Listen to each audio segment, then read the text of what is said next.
Hello, I'm Esther Gidhu. Welcome to Africa 54. Here's what's coming up. Israel prepares to launch a full-scale operation in Gaza's southern city of Rafah, even as the United States expresses its objections. A Ugandan non-profit organization helps children develop a love for nature and become responsible stewards of the environment.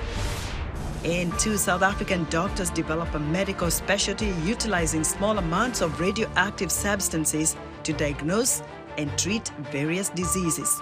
All this and much more coming up on today's Africa 54.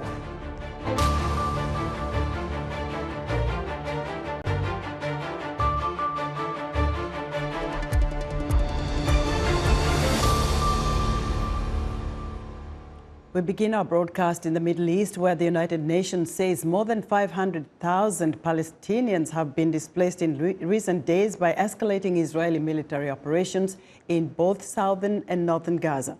Aid workers are struggling to distribute dwindling supplies to Palestinians in makeshift camps facing devastating levels of hunger. Israeli forces are battling militants in northern areas despite launching major operations earlier in the war. Meanwhile, thick clouds of black smoke rose from an area bordering Jabalia in northern Gaza on Tuesday. Helicopters and jets were seen flying over as Israeli troops resumed fighting in the north of the Gaza Strip. The renewed fighting there is underscoring concern in Israel that the lack of a clear strategic plan for Gaza will leave Hamas in effective control of the enclave it has ruled since 2007. Washington says it is working to resolve the many issues in the Israel-Hamas war as negotiations continue amid Israeli plans to launch a full-scale operation in Rafah over U.S. objections. VOA's Anita Powell reports from the White House.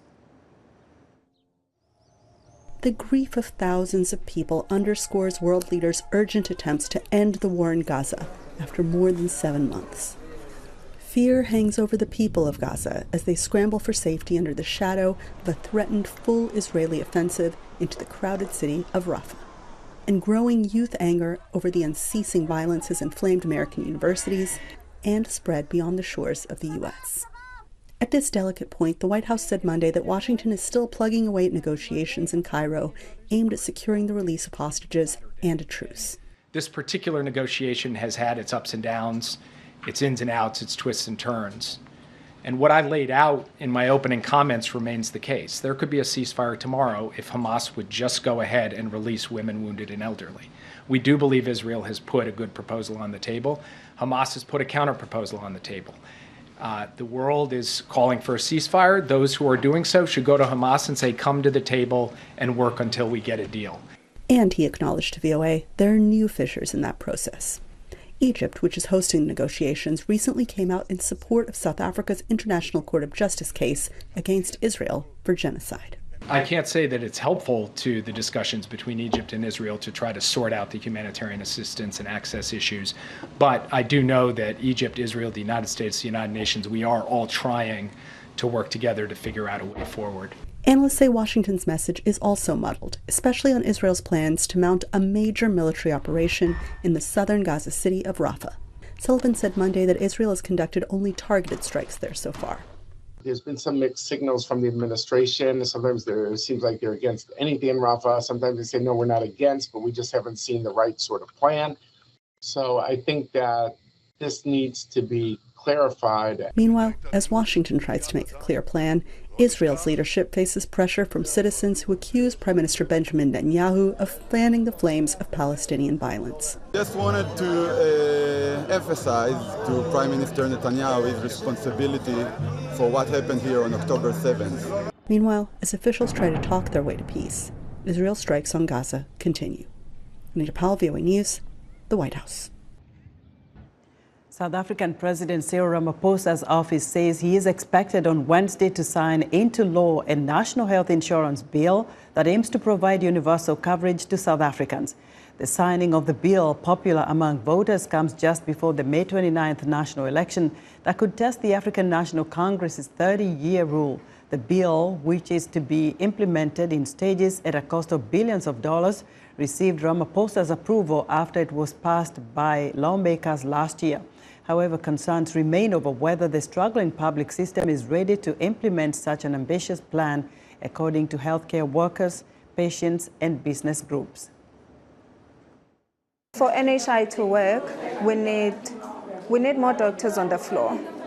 One, we need more nurses on the floor. We need porters. We need consumables. We need equipment. We need better facilities. We need better buildings. We need more space. They must hire the doctors. They must hire the nurses because the staff of the hospital is very few. So we patients, we are so many, and we are waiting on the queue for so long. South Africa's public health system, used by the majority of the population, contrasts starkly in quality with the private sector that caters for those who can pay for it. At least 16 African countries, including South Africa, are holding elections in the remaining months of 2024. Voters who go online for political news are risking exposure to disinformation and misinformation. But a new digital ethics organization aims to help journalists and activists identify false and misleading content. Zahir Kasim reports from Johannesburg. In the upcoming general elections of 2026. At first glance, this video of Zambian President Hakainde Hichilema announcing that he won't be running in the next election seems authentic, but it's fake. And these journalists in Johannesburg are learning how to spot the difference with the help from a non-profit called Campaign on Digital Ethics, or CODE. Kavisha Pillay is the founding director of CODE. We're making sure that people are accessing information that is safe and is not going to be harmful, that the technology that we're using is not going to cause further harms to our society. Working with CODE on this project is Africa Check, one of the continent's leading independent fact-checking organizations. The staff at Africa Check encourage people to send them suspicious content. They're collaborating with CODE to teach the public how to identify fake social media content. It helps to have not just someone to step in and do some work checking that kind of information, but also to be able to share tips and tricks and techniques for stepping in to stop that spread with anyone. Community activist Manny Sigomani will be on high alert in the days leading to South Africa's May 29th elections, on the lookout for any fake content that might affect his ward. I think we're moving into an era where more and more the truth is being distorted, and we kind of need these kind of initiatives to keep people grounded and to keep people responsible. The Independent Electoral Commission of South Africa has announced it will work with Google, Meta and TikTok to help safeguard the integrity of the electoral process. Zahir Kasim, VOA News, Johannesburg, South Africa. While both the Biden and Trump campaigns share their messaging on abortion, VOA's Veronica Balderas Iglesias reports on how the issue of reproductive rights is faring in the minds of citizens and lawmakers ahead of the 2024 presidential election. While campaigning for reproductive rights in Pennsylvania on Wednesday, Vice President Kamala Harris, President Joe Biden's running mate, condemned abortion restrictions being enforced in several states, including Florida's ban on abortions more than 6 weeks after inception. We have to just call it for what it is. Do you not trust women to know what is in their own best interest? You, some legislator in some state capital, the majority of whom are not women, are in a better position to tell her what she should do? But see, we're going to vote. Biden says if re-elected, he will restore Roe v. Wade, a landmark Supreme Court decision that for 5 decades ensured a woman's right to an abortion. The presumptive Republican presidential nominee, Donald Trump, took to his Truth social media platform on May 5th to underscore his position on the topic. He wrote that the abortion matter is up to the states, that it will never go back to the federal government, and that the country will soon start uniting on this long contentious issue. 3 of the 5 Supreme Court justices who voted to overturn Roe v. Wade in 2022 were appointed by Trump. Currently, 41 states ban abortions after some period, ranging from 6 to 24 weeks after gestation, with certain exceptions, according to the Guttmacher Institute. The restrictions have motivated many voters, says Joe Becker with Human Rights Watch. We've seen state ballot measures that have really turned out women voters in particular to try and enshrine abortion rights in their state. Both the Trump and the Biden campaigns are counting on a state-by-state strategy to see whether abortion is a winning issue in the 2024 general election, says George Mason University law professor Helen Alvarez, who identifies herself as a pro-life Democrat. The degree to which the Biden campaign has made it, I think, the New York Times and others are calling it their #1 issue. That's a strategy decision they've made, and it could give them a couple percentage points advantage. That said, it's in deep competition with questions about the economy, inflation, and immigration. Interviewed in North Carolina, Duke University student Amaya Clayton told VOA's Spanish service that she and her peers see reproductive rights as a big issue. That's been a constant conversation in the U.S. since the overturning of Roe with Dobbs v. Jackson. And so I think that's something that a lot of students are very passionate about and caring about a lot. In New Hampshire, Republican State Representative Jim Cofault says he's heard a range of concerns among voters. There's a lot of concern that at the state level we're going to apply widespread restrictions on abortion. But that has not been the case at all this legislative cycle. I think there is a much longer conversation that we need to have as a society about how we feel about that and where we think it's appropriate to draw the line. The debate, however, is turning into legislative battles, mostly along party lines in states like Arizona, where a near total abortion ban was recently repealed. Analysts expect the legal battles will continue at the state level, but caution it's still early to predict whether abortion will be the issue that voters will prioritize when heading to the polls in November. Veronica Valderas Iglesias, VOA News, Washington. Little Hands Go Green is a non-profit organization in Uganda that teaches children about the environment. Their goal is to help children develop a love for nature and become responsible stewards of the environment, which will have a positive impact on the environment for many years to come. VOA's reporter Paul Ndiho spoke to Joseph Masembe, the CEO and founder of Little Hands Go Green, about their work and the importance of promoting environmental awareness. It's a small organization whose main focus is environmental conservation activism, education and advocacy, with emphasis on young children.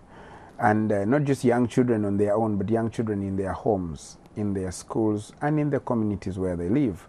Our dream scenario is to, over the years, create a generation of consciously environmental citizens. And that is what we have done in the past decade, with simple, humble strides. But if you see the way the world is changing at the moment, in every other state, in every other country, you find that there is a lot of, there are floods, there is famine, there is when it is hot, it scorches. When it rains, there are floods. How many trees have you planted this far, and how many kids are involved in this project? The beautiful aspect of what we have managed to achieve so far as Little Hands Go Green is that we have morphed, starting off from being into about 5,000 households within Kampala and the surrounding areas, now find us with a network of over 50 districts, with a primary school network that spans over thousands of schools. We're looking at having a total reach of about 1.2 million children. The entire continent, and especially in East Africa, they're experiencing these torrential rains. There are floods everywhere. In Kenya, over 200 people have died as a result of these floods. Your take? The biggest and the most important cause for this by default is climate change. However, it cannot be looked at in isolation. You need to look at it holistically, because there is rapid population growth in almost every other African country at the moment. And the kind of cities that were built and planned for a population that is not as vibrant and as huge as it is right now.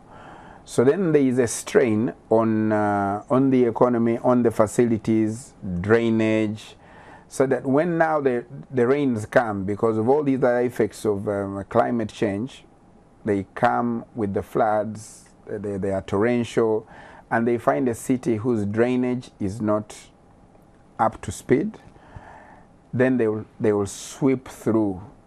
What our response to climate change so far is lacking, it is wanting, which means it is going to get worse before it gets better. The unpredictable weather patterns, yes. Like you correctly said, governments in most cases they are not prepared. They are inept at responding. Yeah. What can they do? We need to take advantage of technology. There are early warning systems, climate smart actions from the meteorological department of how to predict what is to come, how it can come, and then how they can possibly curb it. Because in some of these places, in the settlements, in the towns, the drainage system has always been bad. So anybody knows that it is a recipe for disaster.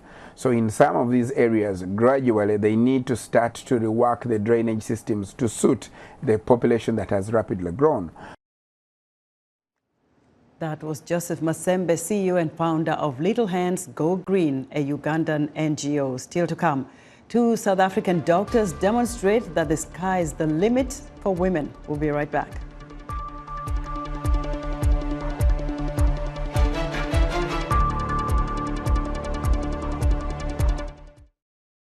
This week on Straight Talk Africa, can the people on the continent be uplifted, and can the economy evolve to include more people into the rising middle class? The International Monetary Fund's African Department Director, Abebe Amro Selassie, gives us the big picture. Join me, Vincent Makori, for an in-depth look at the economic challenges of the continent.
In other news, money is not apparently the motivating factor for gunmen who abducted 105 people in northwest Nigeria last week. They say they are not after ransom payments, but negotiations with the Zamfara state government, according to 5 families of the victims who were contacted by the armed men. The families say the abductors did not state the nature of the negotiations they want.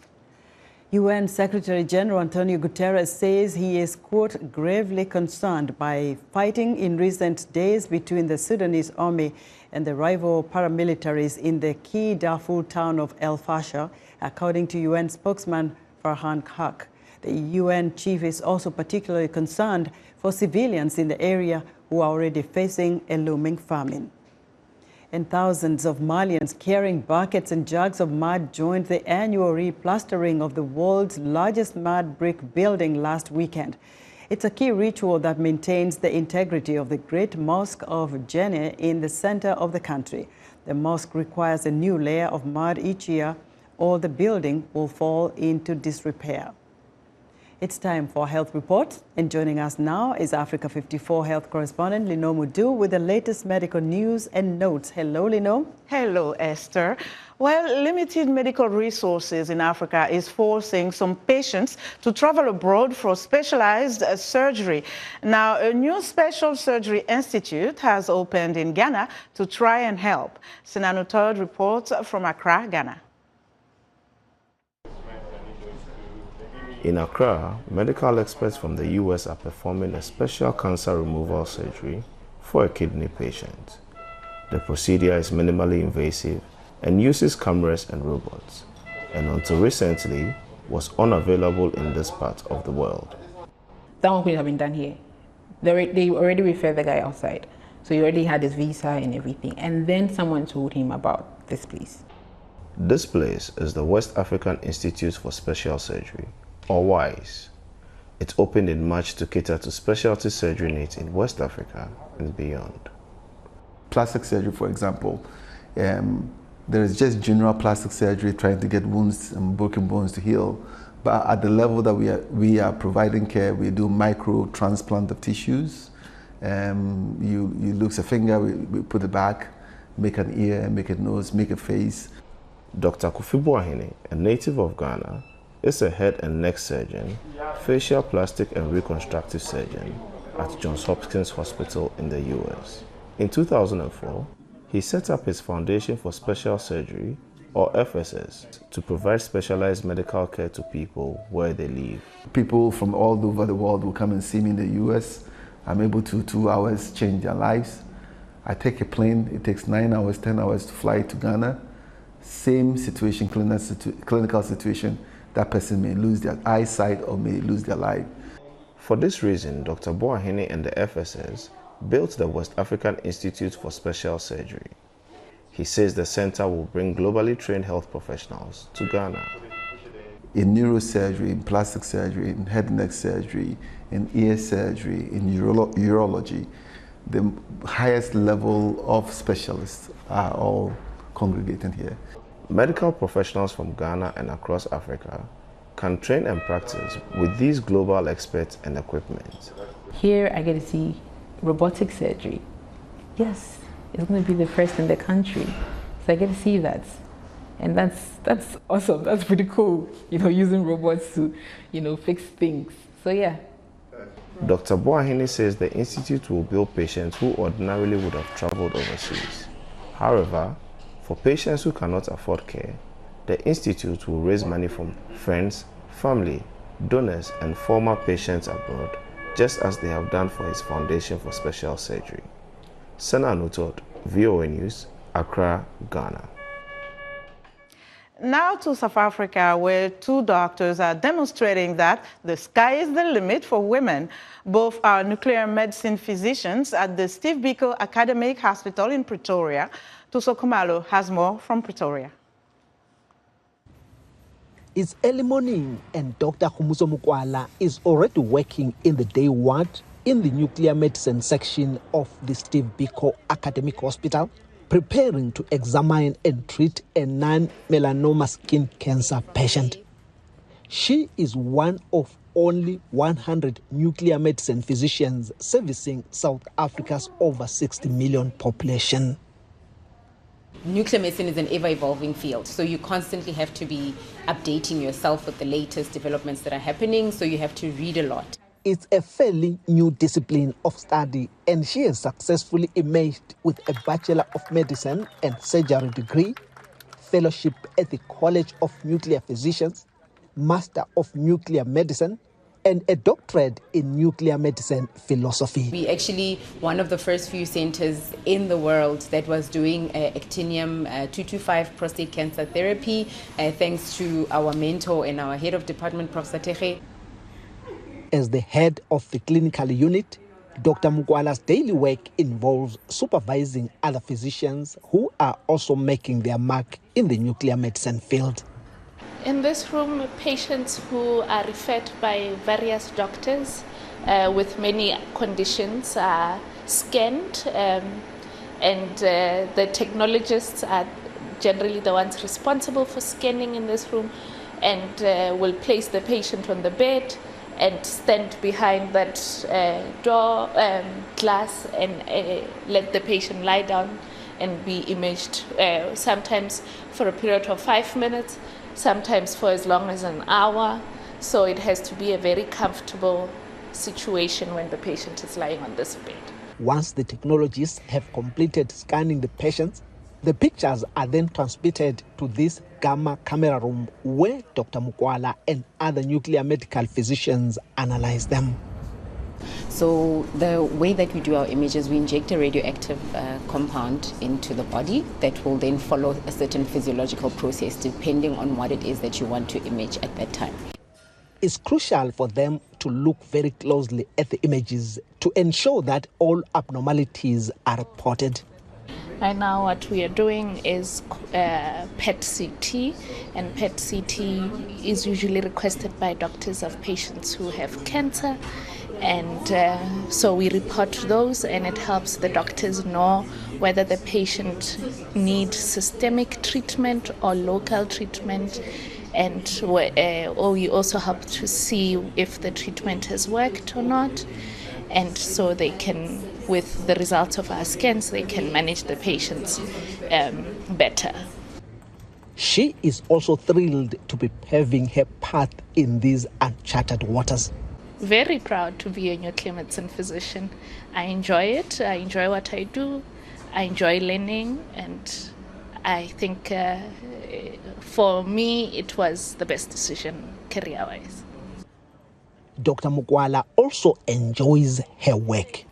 Even if I try to sit and think what other options could I have taken in terms of career choices, this is always my number one for me, because nothing beats having put or seeing that joy from the patient, or a patient coming in initially and they couldn't walk, and then we gave treatment, and now the patient tells you they feel so healthy, they can even run marathons. It's the best feeling ever.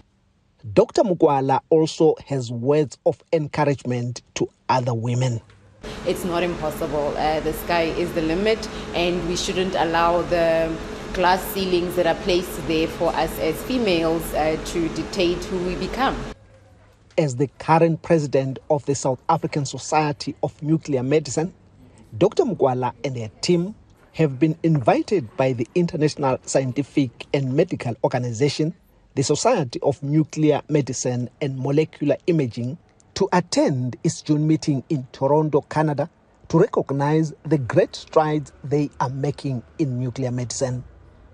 Tuso Kumalo for VOA News, Johannesburg. Such inspiring women. Well, that's our health report for today. To stay in touch, find me on X at Linor Mudu. Back to you, Esther. Thanks, Lino. Be sure to watch Lino Mudu's health report each Tuesday on Africa 54. And that's our show for today. Be sure to watch Africa 54 on our website at voaafrica.com. From all of us here in Washington, thanks for watching.